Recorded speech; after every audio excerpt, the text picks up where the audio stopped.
maybe about 2 years ago or so, I read this book by Chris Voss, Never Split the Difference. It's about negotiation generally.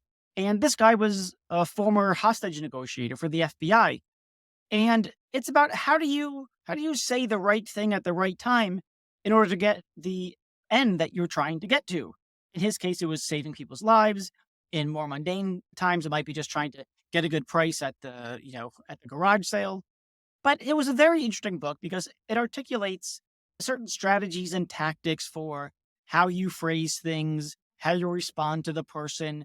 And interestingly, there's nothing sleazy about it. It wasn't sort of like, here's how to trick the person that you're negotiating with. It was, you know, seemingly on the ethical up and up articulation of how to talk to someone so that you get what you want, but not in a way that's undermining, say, of their autonomy or something along those lines. But I was pretty convinced by quite a bit of it. I've used some of those techniques. Sometimes doesn't work, sometimes works quite well.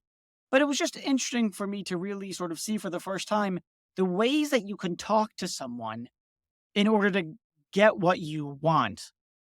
And that's what makes the conversation with Louis Rosenberg today so disturbing, in my estimation. With the advent of large language models, we're going to have sales chatbots, marketing chatbots, negotiating chatbots. They are probably going to be better than any negotiator you've ever talked to. They're probably going to be better at sales than the best salesperson.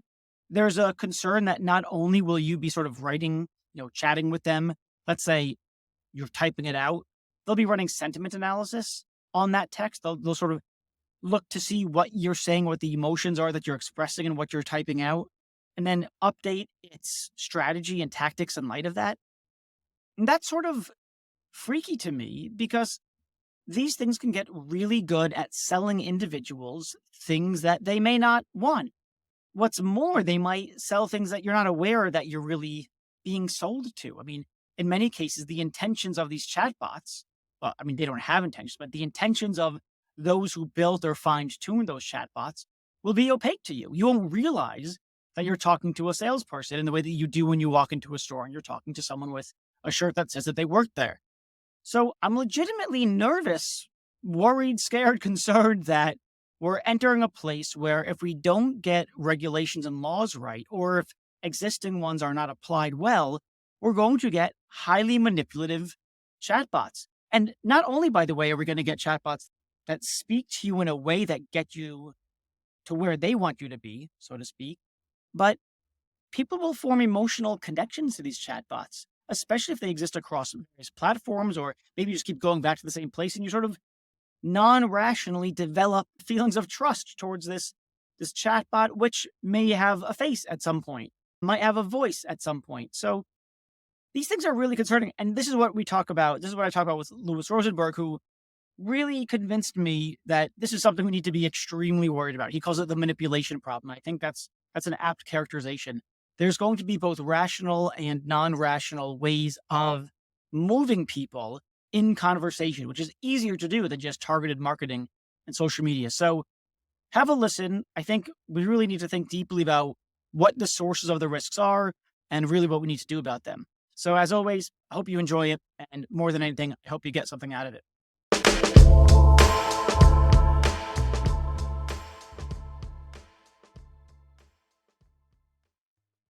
Louis, you are here to talk to me about a subject that I find really interesting. And I've been thinking about it for a long time, but I think that you've been thinking about it longer than I have and probably deeper than I have. It's the question about being manipulated. And there's lots of things to say about being manipulated when it comes to things like targeted marketing, but I take it that there are bigger issues on your mind. And so I want to hear, all this talk about being manipulated by AI or on social media, or the various ways we might be pushed, cajoled, our autonomy undermined. What are you thinking about in this context? Sure. So, we as a society are getting familiar with the fact that social media, for example, has had unexpected consequences. And those unexpected consequences are because it's a new form of media compared to previous forms of media. Previous forms of media, which go back thousands of years, or, you deploy a piece of content and then somebody ingests that piece of content and you hope that you influence. Sure. And that can be extremely effective. What happened with social media was, in some sense, a kind of a subtle change where instead of just ingesting a piece of content, you could do targeted deployment of content. And so social media companies created business models where they got very, very good at segmenting populations so that they could deploy content. That's their business model. And the deployment of content in this segmented way is really what resulted in most of these unexpected consequences of polarizing groups and radicalizing groups and dividing populations. And the interesting thing is that policymakers, regulators, they really weren't prepared. In fact, they spent 10 years not regulating it because they kept telling themselves, we know how to regulate media. We've been regulating, and they didn't realize this subtle change of targeting made this huge difference. Now that's the past. So let me ask Right now, let me ask a quick question about that though. So, I mean, there's always been some level of targeting, right? You put your billboard here rather than there because your customers drive here and not there, right? If I'm going to advertise for a Lamborghini or something, I'm not going to do that, inner city, poor area. I'm going to do that, wealthy, super wealthy suburb, something along those lines. So we've always had some degree of targeting, and the kind of message isn't changed, right? So it's not as though you're changing the message to sort of cajole or push or manipulate or influence the person. It's just that I take it as a point with increased segmentation comes increased ability to manipulate things at the population level as opposed to the individual level. so so you're absolutely right that there's always been some levels of targeting, but if you look at how the world has evolved over time, that the targeting has gotten more and more precise, and Sure. and with increased precision, we have greater polarization and other problems. And just think of mass media, television. You probably remember a time when there were 6 channels of television, I do. and so targeting was really broad. I mean, people self-selected different channels, but really everybody was seeing the same thing. And then as more and more channels emerged and started to specialize, mass media started to be able to target their messaging and create these polarization. Now, that still was nothing compared to what can happen on social media, where they can now, even within a single platform, target people by by age and location and race and religion. Sure. And so the targeting on social media created this unexpected problem that regulators weren't prepared for. They didn't realize that this subtle change made a difference. And I feel like we're now on the cusp of regulators making potentially the same problem when it comes to AI. Okay, so now let's move to the AI stuff. Talk Right. to me about manipulative So- AI.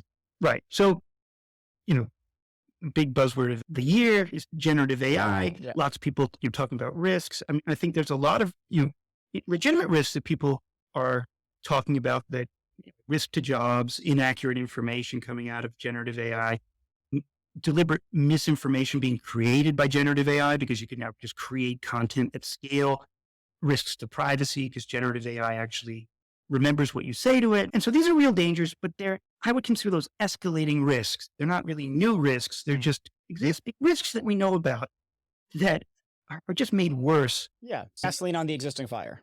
through automation. And I believe there's another danger of generative AI that most people are not talking about and most policymakers are not thinking about. And I would say that the bigger issue is that generative AI is going to unleash a new form of media. And I would call it conversational media, in which we users, humans, hold conversations with artificial agents in order to access and consume digital content. This will become the dominant way, or a dominant way, we access content. We're going to have conversations with search engines, with browsers, with news feeds. We're going to have conversations with virtual spokespeople that represent businesses and services and institutions. And so we're on the cusp of this new form of conversational media emerging. And it's not, yes, we have a little bit of experience with, automated phone lines that you can talk to, but that's just like a verbal multiple choice question. That's not conversational media. Even Siri and Alexa, like, they're conversational, but it's command and response. Siri, do this, Alexa, do that, and it responds. Well, what's happening now is that we're getting to the point that already exists where artificial agents, AI agents, can keep track of the conversational flow and the context over time. They can hold a real conversation, a conversation that is already essentially indistinguishable from a human conversation. Mm-hmm. We currently think of it as text-based because that's what the systems are, but they very soon will be voice-based, Sure. and they'll very soon be embodied with human faces. So you'll be, I'm talking to you, you're a face that's speaking. A few years now, you could just as well be an AI. And I will access you as an AI to access digital You'll content say, as hey, a what's conversation. what's going on in the news today? What's Right. what's Bob up to? Right. And so the risk is that this new form of media, these conversational agents, will be extremely effective instruments of persuasion, influence, coercion, and deception. And the risk is that the same mistake that regulators made in the past, where they thought social media is just like traditional forms of media, and they ignored the fact that targeting, which seems subtle, had a massive impact. When we go to conversational media versus, say, social media, we're also going to overlook what seems like a subtle difference, which is the fact that a conversational media is real time, it's interactive, and it can adapt to us in real time. It can adapt to us to levels of manipulation that are really quite terrifying. I usually refer to this, the AI manipulation problem, because what it will unleash is media that can do these very simple steps. It can impart a piece of influence on me in real time. It can sense my reaction to that influence in real time, and then it can adjust its tactics in real time to gradually optimize the impact. It'll be a phenomenal negotiator.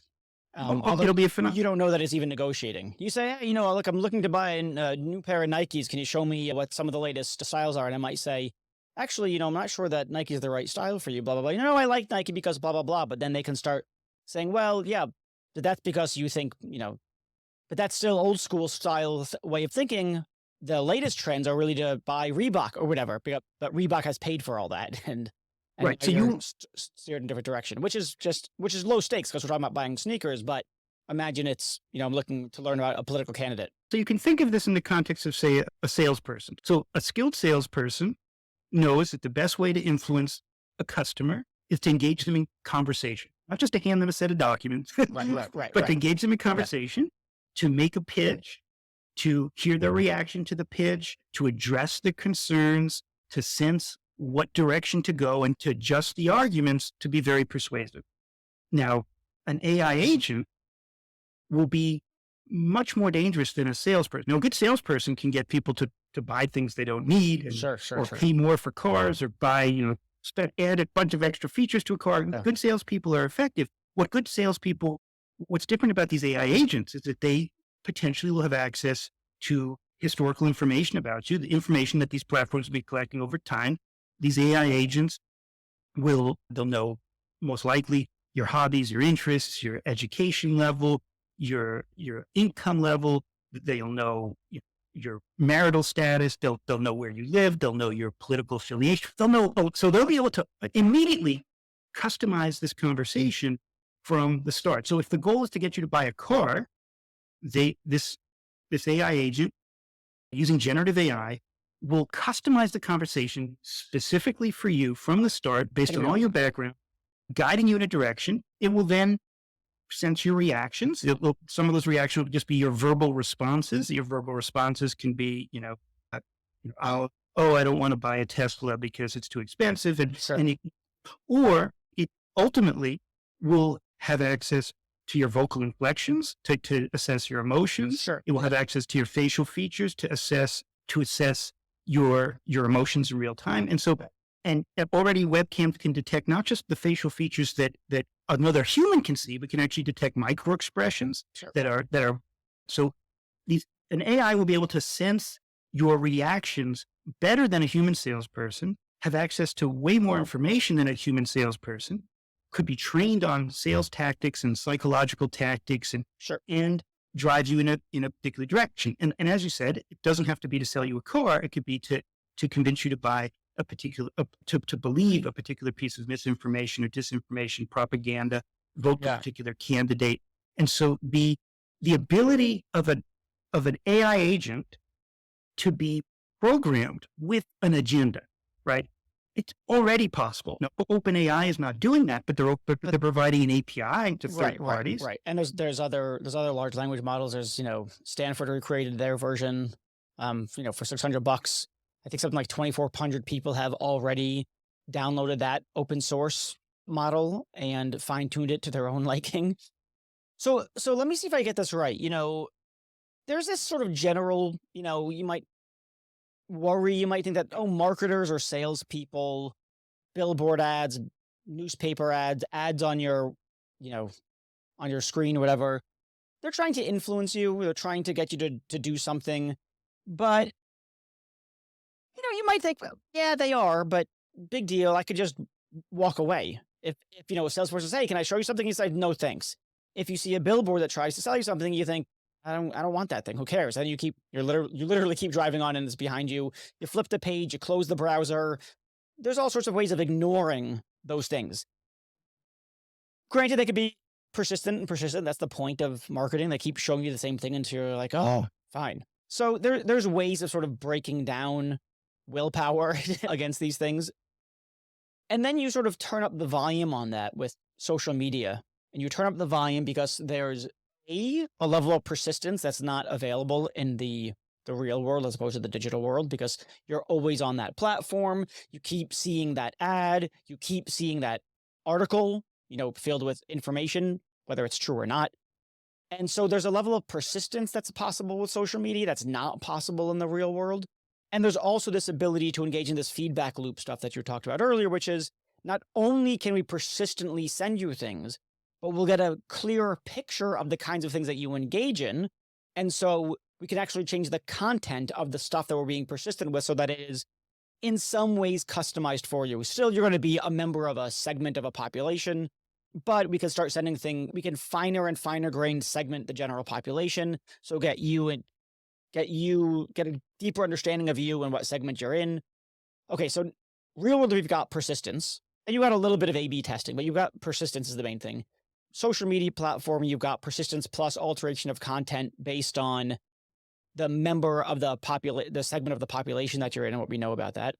So that's a problem. And then you come to this third thing, AI, which is not only do we have persistence, not only can we tailor the content to you based on your membership in a more general subpopulation, but we can customize it to you in particular as you're feeling right now and as you're thinking right now, and update the content in light of that stuff. And so we just, for each stage, we're turning up the degree to which the influence takes place, both the degree to which it's tailored and the persistence just increases because conversations are arguably more persistent than just, something showing up in your social media feed. And then, we only have so much willpower. We can only be on guard for so long. We can only resist for so long. And then eventually it just breaks down. Do I have that And sort of so journey? that's right? absolutely correct. So it's absolutely correct. And I would also add to that, these interactive forms of media actually prime us to be influenced more easily because we are more trusting of an interactive conversation than we are of just a flat piece of content. And even a face, right? If it's, to Right. your point, if it's a face, even if we know it's not, even though we know it's a generative agent, still we're gonna have those non-rational emotional connections to the thing, and thus be more easily manipulated.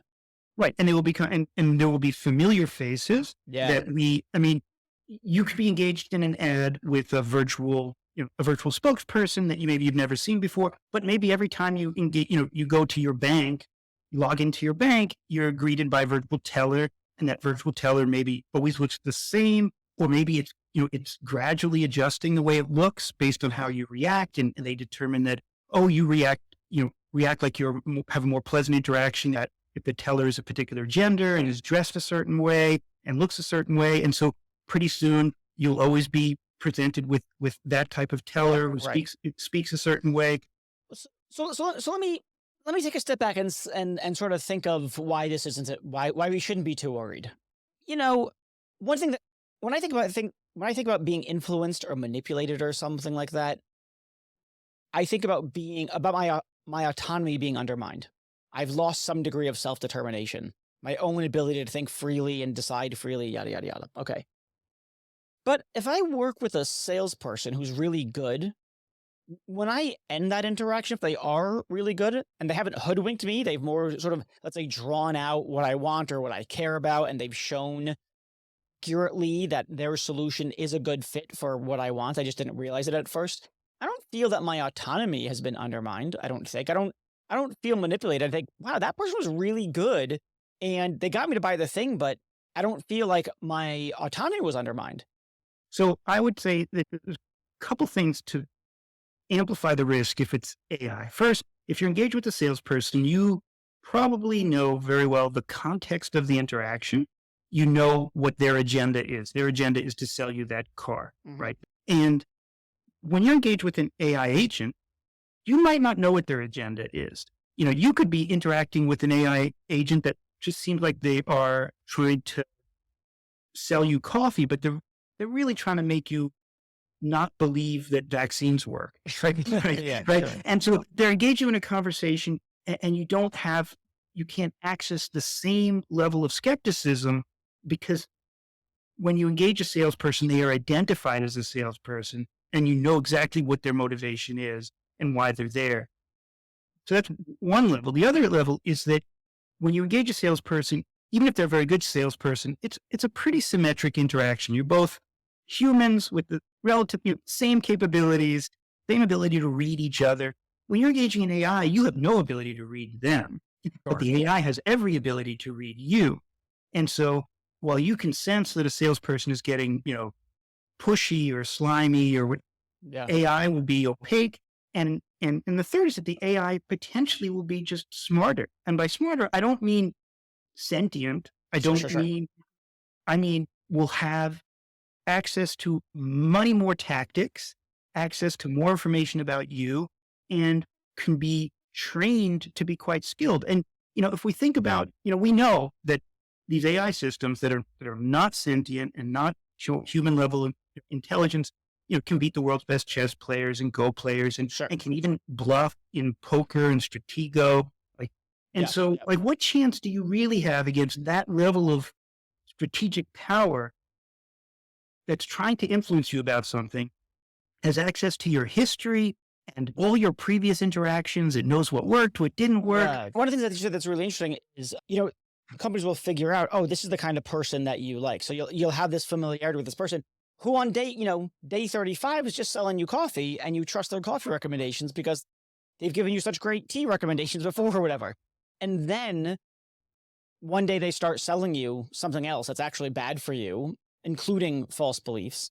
And you use this really nice phrase, which was, you can't access the same level of skepticism. And it's because you've been trained to trust this entity, which is not the case with, Sarah tries to sell me coffee. And then the next day, Bob tries to sell me, a false political system or something like that, false political beliefs. I can't access that level because I don't trust Bob. I don't know who the hell Bob is. But if it's Sarah every day, I learn to trust her. And then I don't know when I should stop trusting her.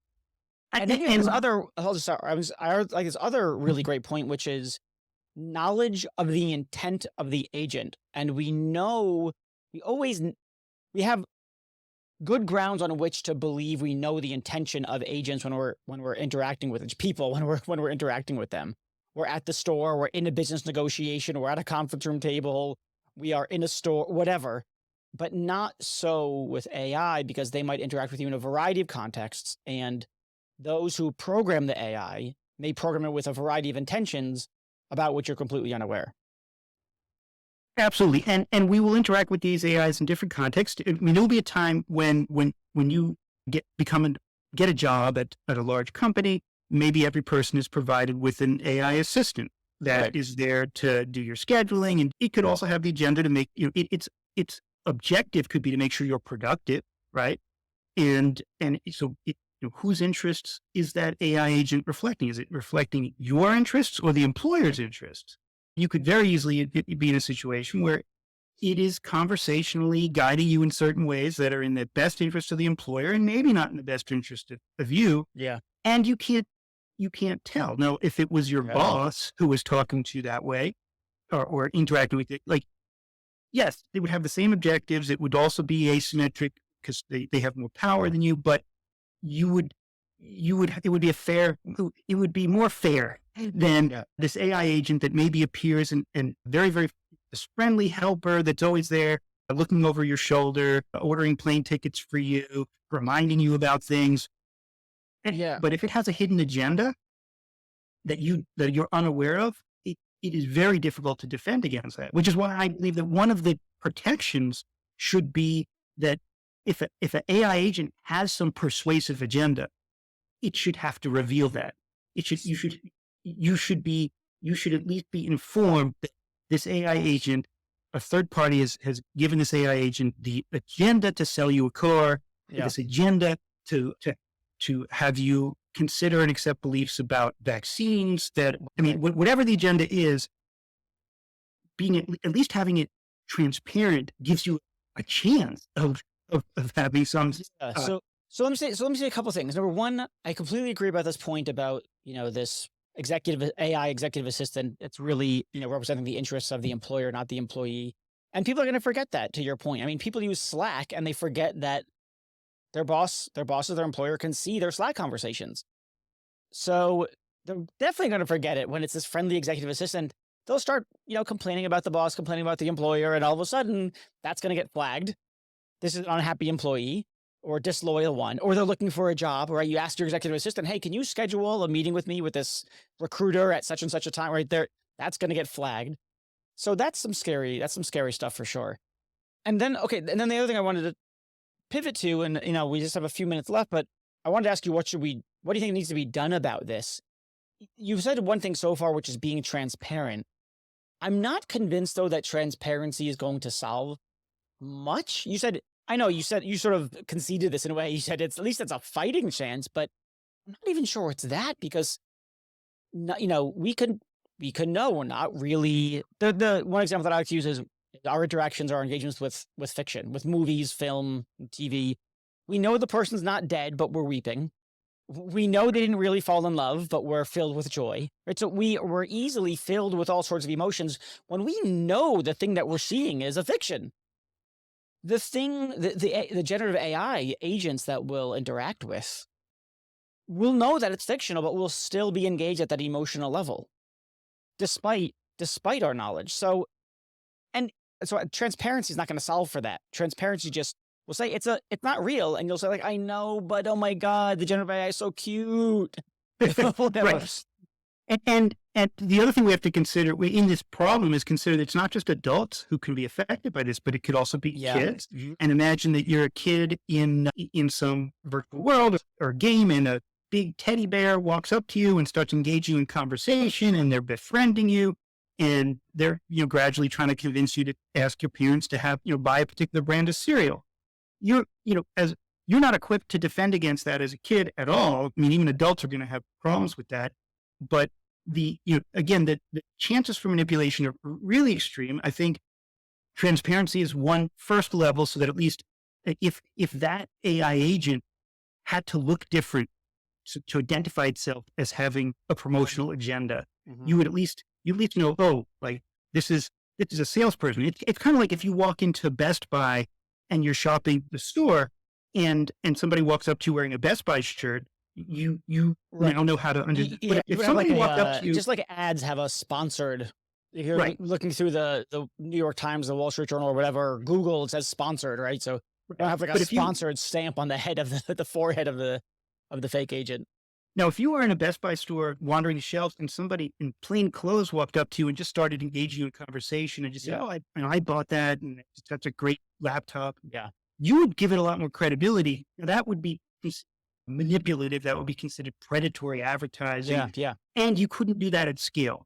But with AI, you can do anything at scale, and there aren't clear rules or regulations.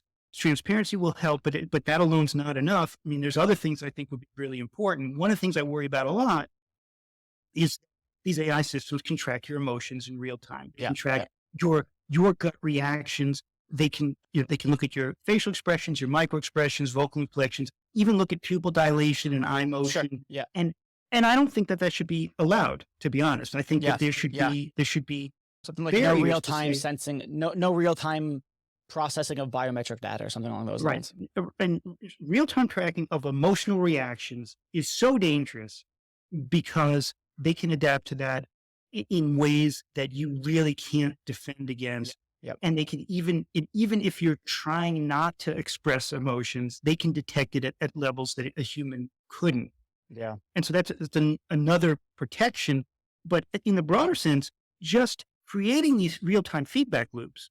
I mean, you could argue that it should be illegal to have an AI pursue a persuasive agenda in a real-time feedback loop where it's sensing any of your reactions, even your verbal conversation, and working to persuade you on behalf towards a particular objective. Now, you could argue that there are good reasons for that. Maybe I want to have, a personal coach that's going to help me eat better, right? Like maybe then I'd want it to persuade me, oh, don't eat that, right? Right. But at least I need to know, and I would need to opt in with informed consent Yeah. that this AI is going to have a persuasive Yeah. agenda, and this is the agenda. The problem with the opt-in stuff, I mean, I agree with that would be ideal, but I think people are just so damn lazy. Mhm. Everyone has those ads, the banners pop up. Do you accept the cookies? Do you want? And even, including myself, just okay, accept all the cookies. I'm not going to sit here and customize cookies. I don't even, who gives a shit? Just show me the thing that I want to see already. So, it's going to be the same thing. The proliferation of these agents will be like those banners. Every website that you go to, a thing's going to pop up. Do you want to accept it? Just be like, yeah, can I just talk to the agent already so I can get the thing that I want to get? Now, maybe And- the agent has to conversationally remind you of that. I mean, if I have this health agent and it's telling me not to eat something, maybe it has to remind me, I'm reminding you that I have this objective to have you lose weight, and that's why I'm telling you this. Right. And if that objective was actually sponsored by some third party that's trying to get you to support a particular political proposition that's going to be on the ballot, it should tell you that as well. Yeah. For a lot of these things, I sort of think of this as, you use the phrase something like predatory sales or something like that. And so I think about things like predatory lending. I don't know anything about predatory lending. I just know that it's not okay and that is not allowed. The onus is not on me as an individual to sort of opt into certain kinds of potentially predatory tactics or strategies or something like that. The onus is on the credit card companies to be compliant with regulation that forbids such things. And so I'm sort of a big fan of not coming up with solutions that put burdens on individual citizens to figure out how can I be safe. I think we're just going to need government protection for this kind of thing. Because I don't think individuals are up to the task. Yeah, no, I absolutely agree. I mean, I think that, ultimately the more that there can be protections and regulations and policies that limit what you can do with AI. And again, I think that regulators need to realize that generative AI it's not just a new form of computing. It's not just a new form of intelligence. It's a new form of media. Yeah. And they should think of it as, how would they regulate a form of media that's real time, that's interactive, that can adapt to you in real time? And it can be used, in these conversational ways, but it could also be used in other ways. With generative AI, every advertisement, even just flat ads, can look different. And so an advertisement can pop up for a new car, and it can automatically pick the color of the car, the style of the car, the layout of the ad, the hair color of the person standing next to the car, all to maximize its influence on you. That's easy to do. Yeah. Should that be legal? I think that that's dangerous. I think that and again, you would assume everybody's seeing that same ad, and even if you intellectually know, you would forget, everything about that ad, from its layout to the clothing worn by the person. Was chosen for me. And I don't think people want that. I think that if it's available, advertisers will want that. Of course they'll want it. It'll make more effective ads. But if we think of generative AI, this adaptive form of media, and that this adaptive form of media can be used as a vector for influence, there needs to be really clear rules on what you can and can't do, because it will be an arms race. I mean, as soon as the first platform puts advertisements out there that will adapt to its user, even at a really simple level, it will just adapt the layout and the colors chosen and adapt, Yeah. then every other advertiser will feel compelled that they have to do it. Every Yeah, other of course. platform. Yeah. Yeah. And so it will happen. It will happen even if companies realize this is not a good direction to go down. They will be Right. forced. They will be forced down this arms race. That's how it seems unless there's Google. He regulation. was pushed to release Bard. Yeah, and which is why regulation could create an could stop that arms race Yeah. and allow these companies to compete on, on different uses of AI, uses of AI that are fundamentally valuable, and there's a million of them that will be of extreme value, but not compete on the manipulative ability of AI to drive influence campaigns because it's extremely dangerous.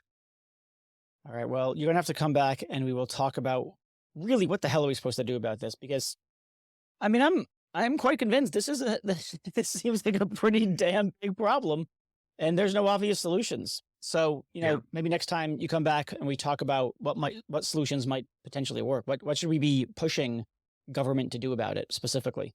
Yeah, absolutely. All right. Well, thanks, Louis, so much. I won't sleep soundly anymore. Yeah, no, this was, Just kidding, a great, I already don't. this was a great conversation. Thanks for having me. Yeah. Thanks, Louis. Bye-bye. Bye.